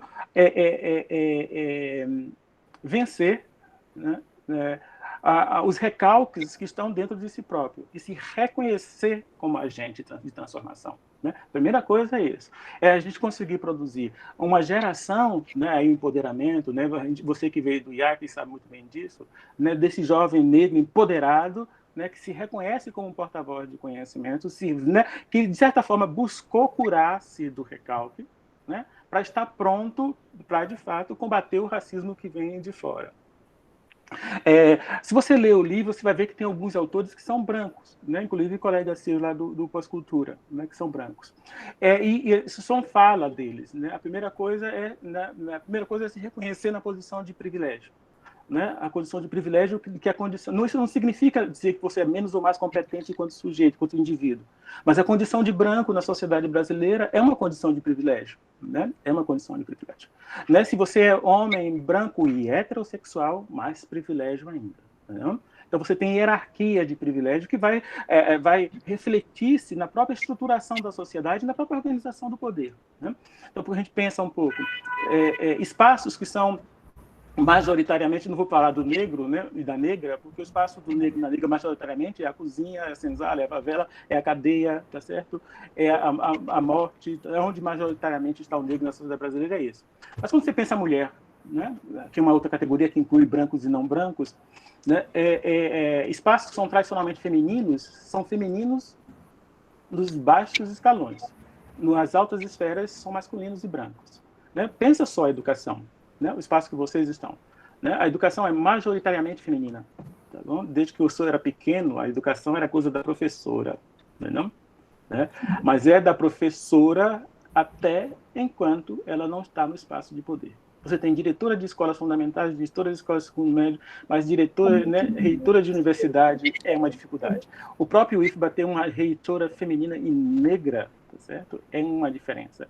Né? Se você olhar, a maioria dos departamentos de vocês, todos são gerados por homens. Não estou criticando o homem em si, mas a estrutura produz essa condição. Né? Então, a primeira coisa é perceber que há condições que são favoráveis a determinados sujeitos, né? Que lhe permite, inclusive, estar em determinadas posições, né? Reconhecer essa posição de privilégio. Né? Por outro lado, o negro referenciar-se é o nosso projeto de existência. O que a gente quer é que o mundo se negro referencie. Né? O que a gente quer é enegrecer o mundo. O que a gente quer é efetivamente que o mundo compreenda a forma de fazer e de saber, né, das comunidades negras, herdado da negra, e possa partilhar desses conhecimentos. Podemos partilhar e conviver com esses diferentes. Né? É contribuir. Por outro lado, Dani, isso traz um problema que é o problema da apropriação, que é o que acontece muito, né? De algumas pessoas se apropriarem do conhecimento e dos saberes negros, mas não devolver isto para eles e não reconhecer a sua posição de fala. Então, uma coisa é eu escrever sobre negritude sendo branco, né, e me reconhecendo e falo na condição de branco. Né, falar desta condição, desse lugar, eu penso, né, eu me aproprio desses valores, sabendo que a minha condição é outra. Outra coisa é a gente se confundir com a condição de negritude, né, quando há confusão. Então, a primeira coisa é reconhecer, né, que, historicamente, a condição de não negro, não vou falar nem branco, né, porque numa cidade como Salvador, a definição do que é branco, do que é negro é muito tênue, né, é muito delicada, né, algumas pessoas se reconhecem como brancas, mesmo dentro da cidade, e em outros espaços da cidade ela é reconhecida como negra, e vice-versa. Algumas pessoas são vistas como brancas e se veem como negra e têm o direito de se reconhecer dessa forma. Outras pessoas se acham brancas e a gente vê como negra. Eu lembro de um caso que é muito interessante. Há muito tempo atrás, eu estava na Liberdade, na inauguração de um salão de beleza de um amigo que a Regina conhece, o Dinho. Abriu um salão de beleza e fomos os amigos lá, né, prestigiar o salão de beleza dele. Estava conversando, essa coisa de uma bebidinha aqui, conversando lá, e estava conversando com uma professora do local, né, uma professora da região. E aí vai e volta, a conversa caiu na questão da negritude, né, e ela falou que ela não era negra. Eu não sou negra, e aí a gente, tudo negro, e o branco olhou um para o lado, olhou outro para o outro, e disse, meu Deus, o que está acontecendo? Eu não entendi nada, e porque para a gente ela era negra, né? E eu fiquei com esse negócio na minha cabeça durante muito tempo. Porque ela é uma pessoa com nível de esclarecimento, com nível de consciência bastante bem estabelecido. Mas naquela localidade, tá certo? Talvez ela fosse branca mesmo. Porque, né, os demarcadores instituídos, inclusive pelo próprio Ilê, né, de negro, 100% negro, né, definia como negritude uma determinada pigmentação, uma determinada coloração, tá bom? E, né, fugir um pouco dessa coloração, já não estava mais, já não vivia, pelo menos dentro da comunidade, dentro daquele espaço, as mesmas condições, né, que os demais negros teriam, né? Ou seja, estaria numa condição um pouco diferenciada. Então, eu acho que a dinâmica é complexa, não é fácil. Né? Você já foi estudante, ainda continua estudando, eu espero, né, que o doutorado está aí na porta, né? Está na hora de você voltar para o doutorado, e estudar é nossa tarefa, é nosso caminho. Professor e essa condição de estudante para professor, eu acho que é sine qua non, é condição necessária. A gente tem que estar sempre estudando, sempre se atualizando, sempre voltando para a sala, sempre, até porque o mundo é muito rápido, né? E você é professora, e sabe como uma transformação no nosso tempo é difícil e é longa. Né? Essa luta, né, a luta que nos forma, que forma você, que forma esse professor que está aqui, que forma essa comunidade que está nos assistindo, ela tem décadas, talvez milênios. Né? Há milênios, né, falando só do negro brasileiro, né, há décadas que o negro brasileiro luta, né, com sangue, com voz, com garra, né, para que as condições de vida da população negra seja menos sofrida. Né? E aí eu volto para a questão da música, né, que ele fala, né, das dores. Né? As dores são muitas. Né? Às vezes as dores não são aquelas que me rasgam a minha pele, né? Mas rasga a pele dos meus. Né? E ao atingir as peles dos meus, tá certo? Ela me atinge também, ela me magoa, ela me maltrata. Né? Então, quando a gente atravessa as ruas de Salvador, numa situação de crise, a gente percebe que né, uma quantidade imensa de população na rua pedindo, esmolando, né, pedindo um favor e sendo humilhada por um pouco de comida ou por uma merreca de dinheiro para botar uma droga na cabeça para suportar, né, a ausência do poder público, e perceber que a grande maioria dessa população é negra, tá, e que para essa população não tem política e não terá. Isso causa dor, isso causa espanto, isso causa uma dor muito grande. A gente vê que as dores daqueles que atravessaram o Atlântico e chegaram até aqui não acabou, né? É uma dor ancestral. A gente precisa se curar dela, ou fazer dessa dor a nossa força. Né? É preciso, né, acho que a força do racismo, ela não é uma força que atua, não é porque você gosta ou deixa de gostar de negro, é porque atua na sua estima. Atua na forma como você se percebe, atua na forma como você se vê, atua na forma como você se enxerga, tá bom? Porque quando você se enxerga, né, de maneira positiva, o enfrentamento se dá, a luta se dá, tá bom? E no caso de nós professores, a luta se dá por meio da palavra, da escrita, né, desse espaço que a gente costumeiramente utiliza. Bom, eu espero ter respondido, né, ver se tem mais alguém com algumas questões para a gente prosseguir. Deu sim, brilhantemente, como sempre. Bem, é muito interessante, né? A professora Selma Capinã, a que eu chamo carinhosamente de Selminha, levantou a mão aqui para fazer uma pergunta. Pode falar, Selminha. Eu me lembrei, só um minutinho, eu me lembrei, falando da letra da música, de uma letra da música de José Carlos Capinã, Selma sabe qual o título, que eu não consigo assistir, eu não consigo ouvir, porque eu choro. ele fala de uma sensibilidade grande, né, dessa questão dos povos que vieram, africanos que vieram para o Brasil sendo escravizados, que é de uma sensibilidade muito grande. Selminha, pode falar, é com você. Bom, então, boa noite. Eu não sei se a minha internet não está muito bem, eu abri a câmera, mas até agora eu não estou. Estamos te ouvindo bem, estamos te ouvindo bem. Então, é um prazer reencontrar o professor Adalberto, né? Nós nos encontramos numa noite muito dançante no Rio Vermelho. Não sei se ele lembra disso. Na casa da mãe. E conversamos bastante. Na casa da mãe, exatamente. E assim, eu fiquei muito impactada em conhecê-lo, né? E hoje, quando eu vi no Face de Rai, eu disse, não posso perder. E realmente uma noite inusitada com esse encontro. E fazendo um parênteses, aqui o nome da música chama-se Macemba, que é uma composição dele com... o nome dele de Santo Amaro. Então, é um poema muito lindo, realmente. Mas, professor Adalberto, o senhor fala da escuta sensível em lugar do dar vozes. E aí eu faço uma provocação que só pode existir uma escuta sensível quando a voz se manifesta. Porque pelo silêncio pode vir a resistência e a fuga, né?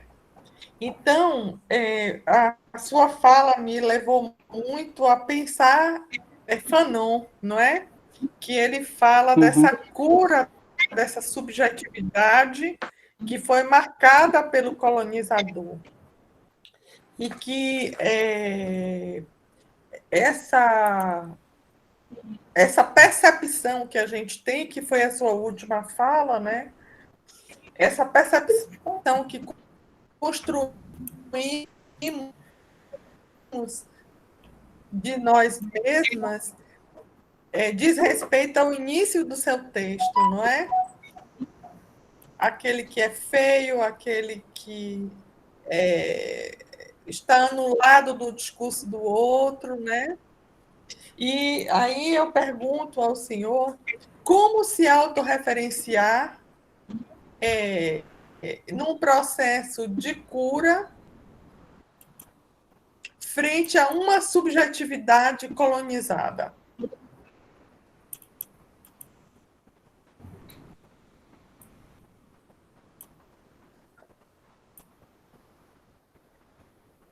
Alguma outra? Não, acho que não. Eu acho que ninguém levantou a mão. Não, Então, ok. Vou não. responder essa aqui enquanto alguém pensa, tá bom? Olá, Selma. Primeira questão da voz, né? Que só se escuta como a voz se manifesta. Eu acho que a voz aí é uma metáfora, né? É a metáfora. E a escuta também é metáfora. Né? Eu acho que a gente precisa aprender a escutar no silêncio, né? A escutar no vazio, né? Na ausência. Eu acho que isso é uma escuta sensível. A escuta sensível, ela percebe nos vazios, né? Ela percebe no silêncio, né? Ela percebe na ausência. Mas mais do que isso, eu acho que as comunidades negras têm gritado, né? Têm gritado de maneira sistemática, das mais variadas maneiras possíveis. Né? Quando você vê um jovem negro empunhando uma arma, né, aos 15, aos 12, aos 13 anos de idade, tá certo? Isso é um grito muito grande. Não ouve quem não quer. Não precisa dar em voz, tá certo? Ele já disse tudo. Não? Já disse, né? A sociedade é que não está ouvindo. Então, assim, a primeira coisa é pensar nessas metáforas, né? Pensar nessa escuta no silêncio, pensar nessa escuta no vazio, pensar nessa metáfora. A outra questão que você coloca é como se autorreferenciar, né, numa cena, numa sociedade colonizada. É isso que a gente está procurando, né? É isso que a gente está fazendo. Na verdade, não sou eu que estou fazendo. né? O meu trabalho, novamente, é um trabalho de quem analisa, de quem, né, utiliza os instrumentos que a universidade me legou, né, e a curiosidade que tempo me deu. Eu sou curioso desde pequeno, nasci assim, não posso ser de outro jeito, né? Gosto de entender os porquês das coisas, sou da criança que queria saber dos porquês, e mesmo quando não perguntava, eu estava atrás de saber por que as coisas eram daquela forma. Então, né, esses instrumentos que a vida, né, me deu, né, que o tempo me legou, é que faz com que, né, eu possa fazer uma leitura de como, né, a comunidade negra tem procurado, né, se referenciar. Né? E eu acho que e o nome que eu dou para isso é negro referência.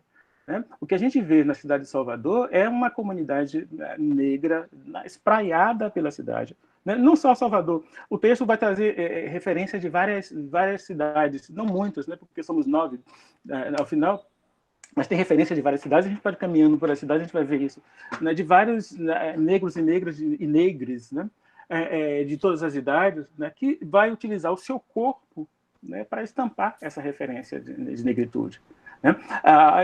O que eu digo, mas há um trabalho anterior, né, que eu acho que é um trabalho que não sei por qual ordem, né, esses atores conseguiram, que é um trabalho de empoderamento, né? Você é empoderado, né? Você performatiza a sua condição de negro, você referencia ela, você escreve ela no mundo e vai rasgando os espaços. Né? Você vai abrindo espaços para que a presença, a imagem, né, os conhecimentos, os saberes e fazeres dos negros possam, né, contribuir para trazer mais negros para essa condição de cura, né, essa condição de restabelecimento.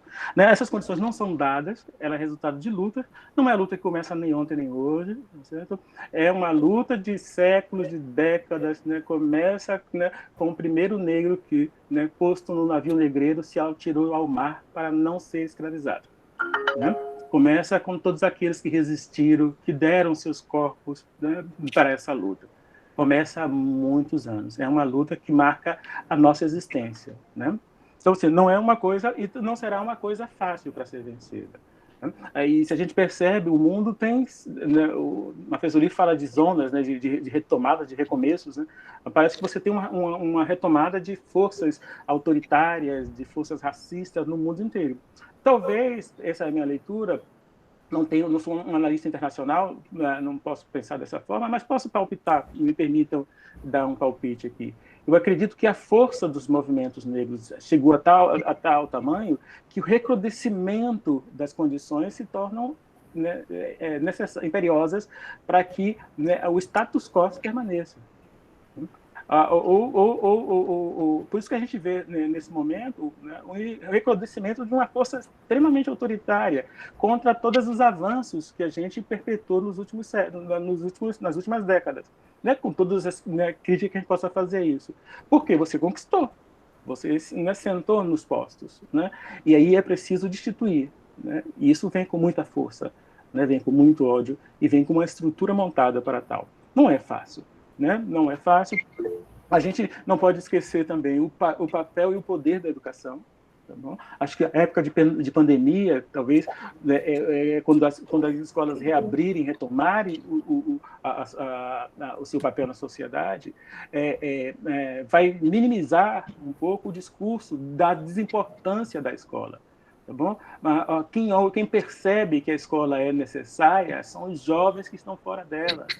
Né? São jovens que estão fora dela. Então, assim, talvez a gente possa revitalizar essa força e conseguir, num processo educativo mais amplo, mais aberto, mais preocupado com o contrato com o outro, com o diálogo com o outro, a gente consiga, dessa posição que é a nossa, de onde nós podemos trabalhar, né, que a vida nos legou, né, contribuir para que, de fato, os negros e negras que passem pelas nossas salas, que passem pelos nossos cuidados, que passem pela nossa atenção, possam sair daí melhor, né, em condições mais saudáveis para o enfrentamento que eles terão que fazer.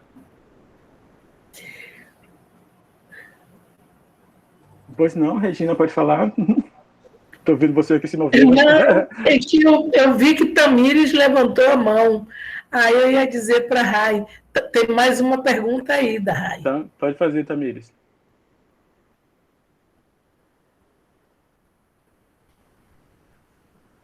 Boa noite, pessoal. Eu fico aqui tão encantada quando eu vejo o professor Adalberto falar que até me passei aqui da pergunta. Mas o que eu queria trazer, professor, para o senhor expor aqui um pouco mais para a gente, através do conceito de negro referência, é essa questão de quanto a degradação vem sendo construída, né, ao longo do tempo com relação à imagem do negro, que perpassa nas artes, né, desde do período ali colonial, em que retratava a mulher negra, ou então a criança negra, sempre em uma posição de exclusão. Ou isso a gente vê hoje ainda nas novelas, em algumas coisas, nos livros, né, de Monteiro Lobato, a questão da tia Anastácia, do Saci, e aí a gente vê que isso é uma coisa que vem se construindo ao longo do tempo. Então, por isso eu vejo até que a barreira da gente transpor é muito grande, porque é uma coisa que foi construída, que foi se construindo essa degradação dentro da imagem. Hoje, muitos negros não conseguem se reconhecer como negros, porque para eles o padrão de bom, de legal, é o padrão branco, é o padrão europeu. Até no conceito de simetria e tudo que se estuda, né, dos estudos que já tiveram, que usavam o padrão, a estrutura óssea negra como um padrão de feiura, digamos assim, e o padrão ósseo dos europeus como um padrão de beleza. E isso a gente vê ainda até hoje. E essas questões, elas chegam na sala de aula, elas chegam na escola e elas gritam muitas vezes dentro da escola, nas periferias e nos espaços que a gente vai estar como professores aqui, alguns colegas são do curso de licenciatura em matemática, que a gente vai estar ocupando. Então, assim, como a gente, como professor, ocupando o lugar de fala de professor, né, que não existe uma fala neutra, mas a gente ocupando o espaço, o lugar de fala de professor, como a gente pode estar trazendo, explorando esse conceito de negro referência para as crianças e para os adolescentes que já vão estar chegando com essa questão de que o padrão branco é um padrão melhor. Hoje a gente vê muito isso até na americanização, né, das salas. Então, é muito mais bonito falar, juntar o português com o inglês e fazer essa conjuntura para poder falar bonito, né, digamos assim, do que a gente trazer nossa raiz, a nossa identidade negra, as nossas falas negras e até falas indígenas. Eu também tenho um pouco de indígena no meu sangue, então a gente não traz muito isso, a gente fica sempre buscando lá fora uma coisa de como ser um padrão melhor, é o que está lá fora e não o que a gente tem aqui, com toda a nossa identidade, toda a nossa força, né? Com toda a nossa singularidade. Então, como a gente pode estar trazendo isso para os nossos alunos que vão estar, que muitas vezes chegam com essa questão muito debilitada, digamos assim, muito construída já dentro deles, de que o bom é o que está lá fora, o bom é o padrão europeu, o bom é o padrão dos Estados Unidos, é a americanização das coisas. Acho que a primeira coisa precisa de pessoas como você. Primeiro que você já tem uma noção crítica, né, de como a episteme, né, que forma, né, que está por trás da sua formação, né, é insuficiente para dar conta da demanda que você tem com relação ao ensino. Né? Então, essa é a primeira coisa. No nosso processo formativo, ele não nos deu os instrumentos para que a gente possa ver o mundo, né, fora desse olhar, né, que toma, né, determinados sentidos, determinados valores, como sendo cânones de verdade e de beleza. Né? Só para você pensar um pouco, eu dei alguns cursos de História da Arte, né, para um grupo que vinha de fora do Brasil, um grupo de americanos que vinha pela Fulbright, né, um convite de vir para cá, para Salvador, para fazer percurso por aqui, jovens, às vezes universitários, às vezes jovens de comunidades negros e brancos. E eu preparei um curso de História da Arte a partir da história da escultura, da pintura. Né? E é interessante, você vai ver como, por exemplo, a forma de representação do negro vai mudando, né, na medida em que o ator, o artista, né, tem outra feição. Primeiro são os europeus, né, pintar, você vai ter Debré, o grande marco para mim, na verdade, vai acontecer em 1916, né? Você me perdoe agora a memória, não vou conseguir lembrar o nome do autor, talvez ao longo eu recorde, né? Que ele pinta uma ama de leite, né? E é muito interessante, né? Ele é branco, né? Daqui do Nordeste, Mato Grosso, Ceará, não, Mato Grosso o quê? Ceará, Sergipe, Alagoas, um desses estados aqui, não lembro muito bem, depois eu posso até vasculhar e falar. Ele pinta uma ama de leite, né?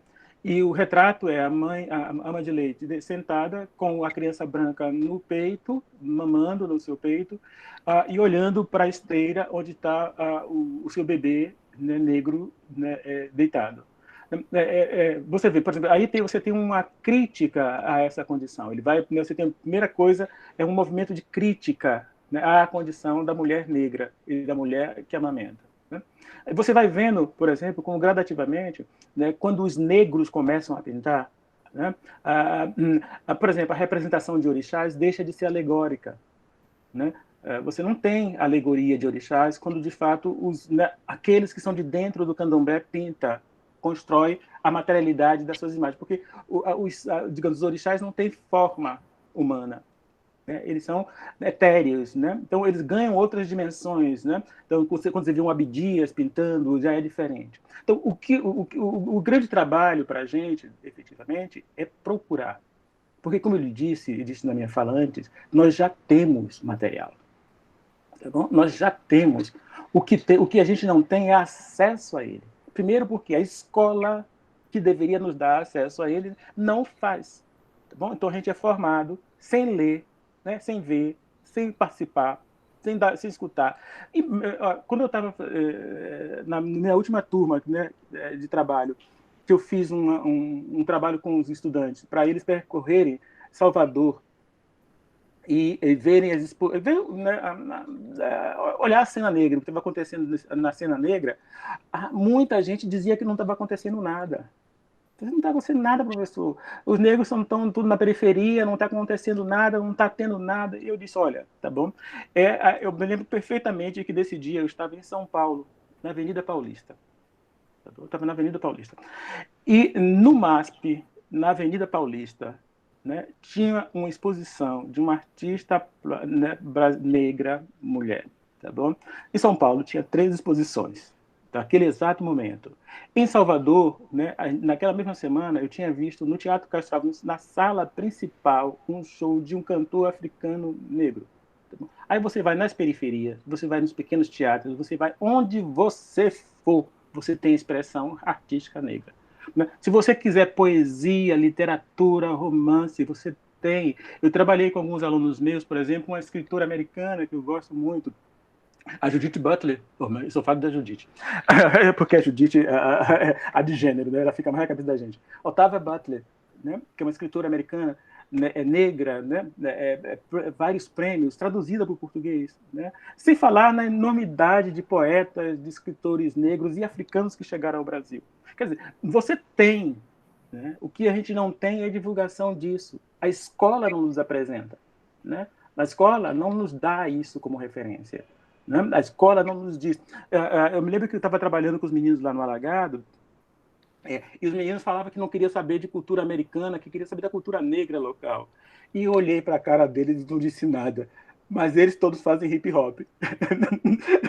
Né? Break, hip hop, tudo cultura americana. Tudo cultura americana, só que da periferia negra do estado de Nova York. Né? Vinculada aos Estados Unidos, mas negro. Então você tem no mundo inteiro, você vai ter pensadores. Por exemplo, numa bibliografia, né, que eu trabalho na universidade, né, eu trabalho com indianos, com ingleses, com franceses, com caribenhos, com brasileiros, né, homens e mulheres negras, da mais alta qualidade, com os melhores currículos que você pode pensar, entendeu? Reconhecido no mundo inteiro. Né? Muitas vezes a gente lê e nem sabe quem é o sujeito. Entendeu? Ou seja, não há carência de produção. O que há é uma estrutura que impede, na verdade, que este conhecimento chegue até a gente. E que a gente valorize ele quando chega. Porque quando chega para a gente, parece menor, parece menos importante. Parece pouco importante. A gente dá pouco valor. Então, a primeira coisa é ver onde você vive, onde você está, quais são as experiências estéticas, epistêmicas, né? Quais são as poesias que são feitas por negros e por mulheres, e colocar isso no seu currículo, na sua prática, na sua fala, no seu cotidiano, no seu dia a dia. Né?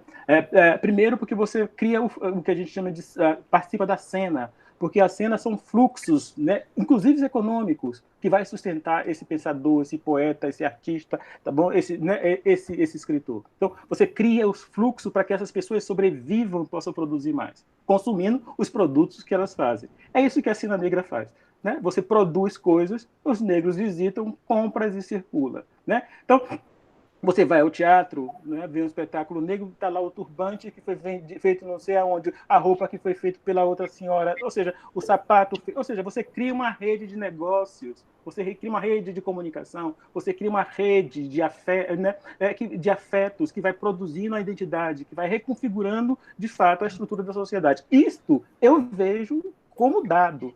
Então, é menos preocupar com o conceito em si, como conceito estabelecer, e ver este conceito existindo. A negro-referência está posta nas ruas das principais cidades desse estado. Não falo do Brasil inteiro, porque não conheço, não fiz isso no Brasil todo, né? Mas está posta. Está posta. Né? Antes dos teatros fecharem aqui em Salvador, a grande maioria dos espetáculos eram feitos por personagens, atores negros. Espetáculo de altíssima qualidade, tá bom? Se você reparar bem, vou tirar aí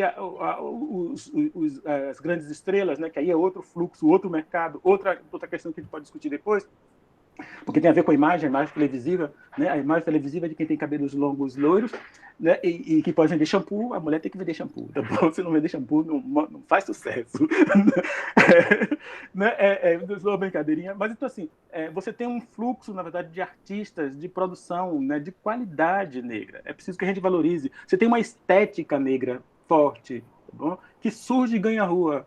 A moda tem feito isso e a juventude tem mostrado isso para a gente com muita persistência, com muita dedicação. Então, um pouco é a gente ampliar os nossos olhares, é sair também dessa condição de estar vendo da crítica e estar fazendo agora um movimento contrário, que é, né, da crítica mesmo. Olha, vocês são assim, mas eu tenho isso aqui também. Nós temos, né? E aí, sim, que eu acho que é a grande transformação de todos nós. É como, de fato, a gente começa a perceber a riqueza, aí a gente começa a atuar. A gente deixa de sofrer as mazelas da colonização, porque a gente vai sofrê-la mesmo, mas a gente começa a atuar para a transformação dessas mazelas em nós e naqueles que estão em torno de nós.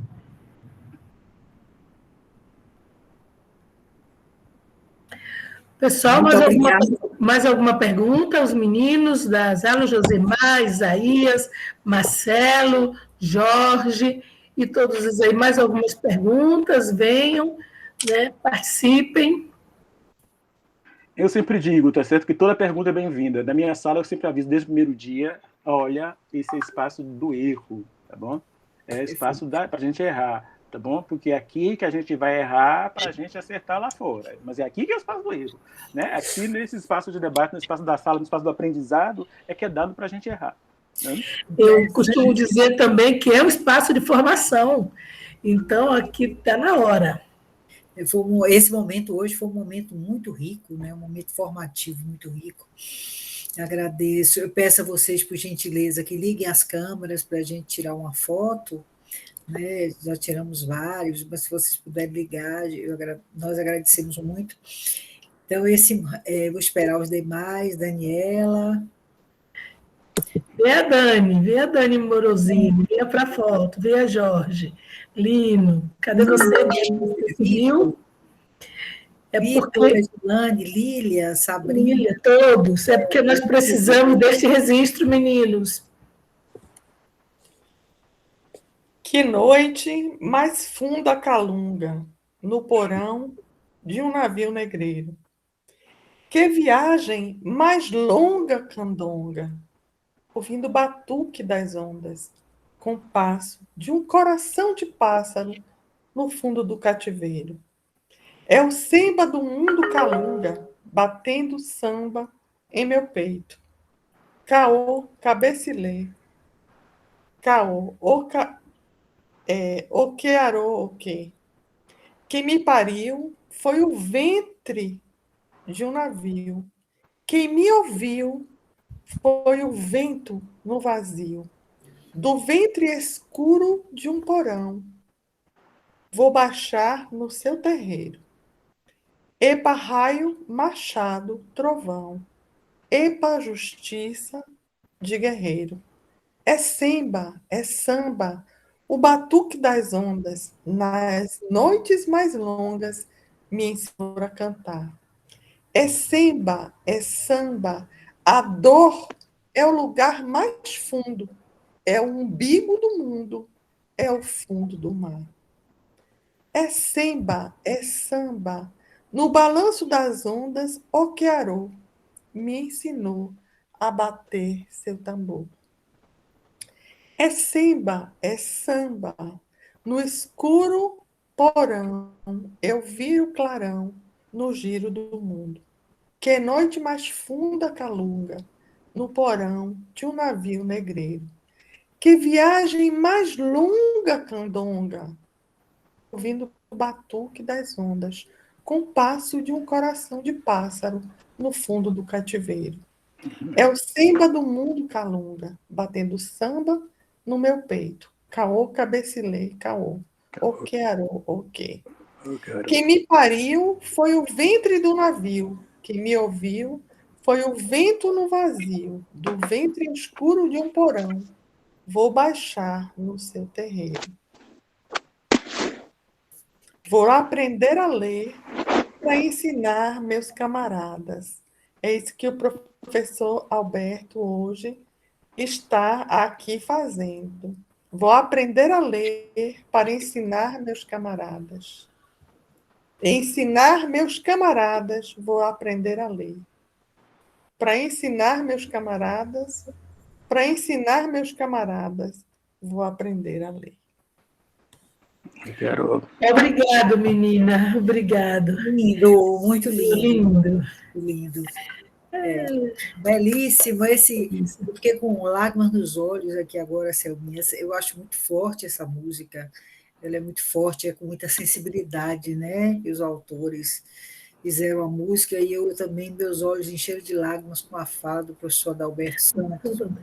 E eu me lembrei um pouco da filósofa alemã Hannah Arendt, né?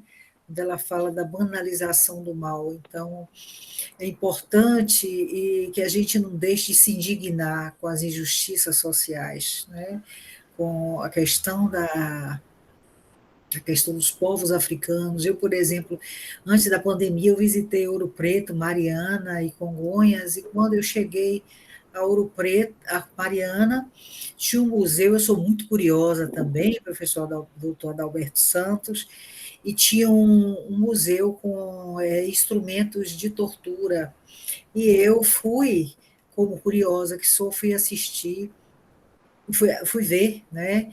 E o rapaz que tomava, era um museu, as peças eram particulares, e o porteiro, ele gritava veementemente que não tirássemos fotos. Aí eu olhei para ele e disse assim, como é que eu vou tirar foto de uma feiura dessa? Isso eu me recuso a tirar foto. Então, essas memórias são importantes para a gente ver, né, todo esse sofrimento dos povos africanos escravizados, né, também as minas que foram todas escaladas pelos povos africanos. Então, eu vi em Minas, como a gente vê aqui também em Salvador, em nossas memórias, muitas injustiças, inúmeras injustiças, né? Com os povos indígenas, com os povos africanos, quando eles têm ali um sítio, onde tem aquela cruz caída ali perto do elevador Lacerda, é um sítio arqueológico, quando eles abriram ali, tinha era um cemitério, na verdade, era uma igreja e era um cemitério, eu fui ver, e tinha pilhas de ossos, né, pilhas de corpos dos indígenas. Eu fico me perguntando se eles morreram por alguma epidemia ou se eles foram realmente exterminados, né, como muitos foram, muitas línguas, muitos povos. Então, são essas lembranças e as desigualdades sociais que estão aí na rua para a gente ver, né? Que nos faz indignar, e é como o professor Adalberto Santos ele traz, às vezes eu fico um pouco impaciente com essa demora nas mudanças, né? Eu acho que é muito lento, e isso teria que ser mais rápido. Eu fico um pouco impaciente, eu já conversei isso com o senhor uma vez, que me dá vontade de ir para a rua gritar, né? E fazer manifestação, tamanhas injustiças. Então é isso, e o que o senhor nos trouxe aqui também, a possibilidade da gente, lembrando aí de Gramsci, da gente fazer essa contra-ideologia nos espaços onde nós atuamos, nos espaços onde nós estivemos. Então, é uma gratidão sem fim pela sua presença hoje. Muito obrigada, minha querida colega, professora doutora Regina Silva Santos. Eu divido essa disciplina com ela, na verdade a disciplina é dela, eu divido com ela, né? E nós já temos 3 semestres juntas aí nesse ensino remoto, para mim é sempre uma alegria. E agradecer individualmente a Marcelo, Vitor, Edilane, seu Isaías, Jorge Alberto, Tamires, Lino, Josimar, Lília, Sabrina, Selma, Daniela, Luana, Yuri, e algumas pessoas que eu acho que não estão mais aqui por conta do horário, né, previsto. Mas foi um momento muito rico, como sempre, um momento ímpar. Eu estou com muita vontade de ler o seu livro, o título é fantástico, e pela sua fala também, e pela qualidade do seu trabalho, eu tenho certeza que será um grande prazer, uma grande fonte de aprendizado essa leitura. Professora Regina, quer finalizar, falar alguma coisa? Então, professor, sem palavras para ela. Eu vou finalizar, não, depois passarei para o professor Adalberto. Eu só quero dizer assim, em primeiro lugar, vocês todos, muito obrigado por estarem aqui.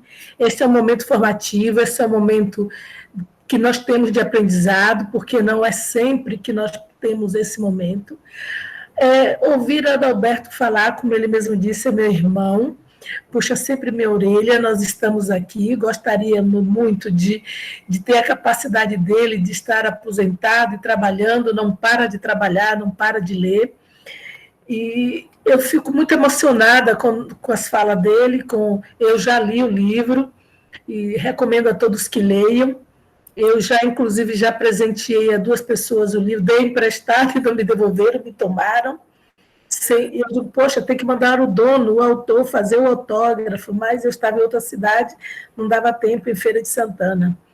Então, assim, eu fico muito emocionada com a fala dele, com o conhecimento dele, e é uma honra para mim, né, ser irmã dele e poder contar com a presença dele sempre que possível.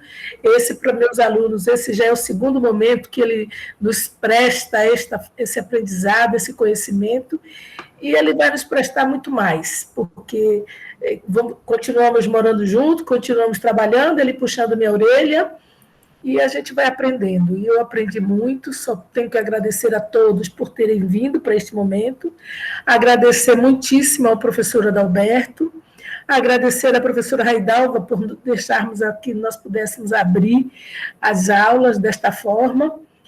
E eu não tenho mais palavras porque estou muito emocionada, está me dando vontade de chorar.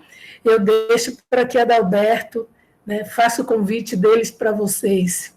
E obrigada, e boa noite. É com você, meu irmão. Bom, eu só tenho a agradecer também. Para mim é sempre um prazer falar. Eu sou falante. Esse momento de pandemia tem inibido um pouco a gente, porque a gente não tem... nossos momentos de encontro ficaram mais escassos, né? E esse é um tema que eu tenho trabalhado bastante nos últimos tempos, né? E estou preparando, inclusive, um novo livro com mais profundidade ainda para tratar dessa questão. É meu projeto de aposentadoria, né, e tocando esse trabalho. Para mim foi um prazer estar com vocês, uma pena não conhecê-los presencialmente. Espero que as falas tenham podido despertar um pouquinho a curiosidade de vocês para a temática.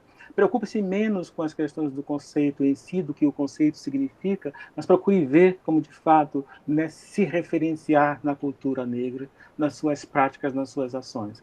Isso não importa em que área você atua. Né? O que faz, por exemplo, um professor de matemática não saber que um aluno, né, que faz conta na feira e divide e passa troco, né, não tenha domínio de matemática, é porque são epistemes diferentes, são modos de organização do conhecimento diferentes. Mas o raciocínio lógico, o raciocínio matemático está presente tanto numa cultura como numa outra. Então, aquele que está atento, né, que exercita essa cultura sensível, né, que é capaz de ouvir no silêncio, é capaz de entender dos saberes dos outros e saber aprender com o outro, para fazer com que o outro possa crescer junto. É fazer como propõe a música, né? Eu tenho que aprender a ler, né, para ensinar aos meus irmãos. E assim, com certeza, eu me torno mais forte. Obrigado, Regina, obrigado, Raidalva, obrigado a todos. Uma boa noite, um beijo no coração de todos. Muito obrigada. Boa noite. Uma salva de palmas, né? Boa noite a todos. Boa noite. Boa noite. Tchau, valeu. Gostei muito.